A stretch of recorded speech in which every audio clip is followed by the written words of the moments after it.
مجھ سے قبل صاحبزادہ ڈاکٹر محمد شعبان حقانی خوبصورت انداز میں مدینہ طیبہ کی بات کر رہے تھے۔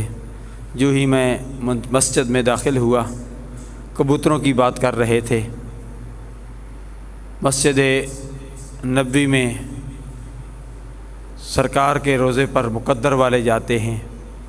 ہمارے لیے تو اللہ کا فضل ہے، اللہ کی مہربانی ہے کہ فرشتے بھی جو ایک مرتبہ آتے ہیں 70,000 صبح 70,000 شام، قیامت تک دوبارہ ان کی باری نہیں آئے گی۔ ہماری بار بار بلاوا ہوتا ہے۔ ابھی ود فیملی حاجی جاوید صاحب گئے ہیں، جبے کی بات کر رہے تھے ڈاکٹر شعبان حقانی، یہ جبے کی بات کر رہے تھے، میں امامے کی بات کرتا ہوں۔ ان کو جبہ حاجی جاوید صاحب نے مدینہ طیبہ سے، وہاں حرم شریف سے ان کے لیے لایا، اور مجھے یہ آستانہ علیہ چورہ شریف پیس سید سعادت علی شاہ صاحب گیلانی تام برکاتم العالیہ نے مجھے امامہ شریف پہنا دیا۔ باہر کا نسبتوں کی بڑی بات ہوتی ہے، ہم سارے نسبت والے ہیں۔ چونکہ اس مسجد کی نسبت حضرت بلال حبشی رضی اللہ تعالیٰ عنہ کے ساتھ ہے، اس لیے اس مسجد کا نام مسجد بلال ہے۔ مدینہ طیبہ کا نام پہلے یثرب تھا، بیماریوں کا گھر۔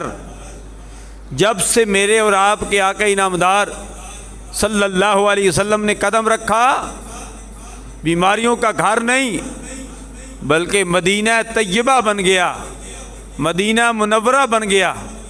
اور شان یہ ملی، مدینہ منورہ کی جو غبار ہے، ایک تو یہ غبار ہوتی ہے جو گندم کی ہوتی ہے، ایک وہ غبار ہے جو مدینہ طیبہ کی ہے۔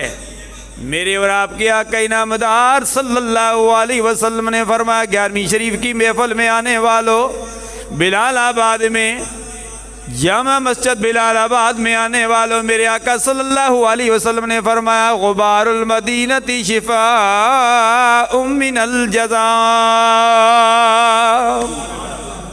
فرمایا جذام کے بیماروں کے لیے مدینہ طیبہ کا غبار شفا ہے۔ اللہ اللہ، اگر اللہ کے پیارے حبیب صلی اللہ علیہ وسلم جس شہر میں رہ رہے ہیں اس کا غبار جذام کے بیماروں کے لیے شفا ہے، تو میرے آقا صلی اللہ علیہ وسلم کا کیا مقام ہوگا۔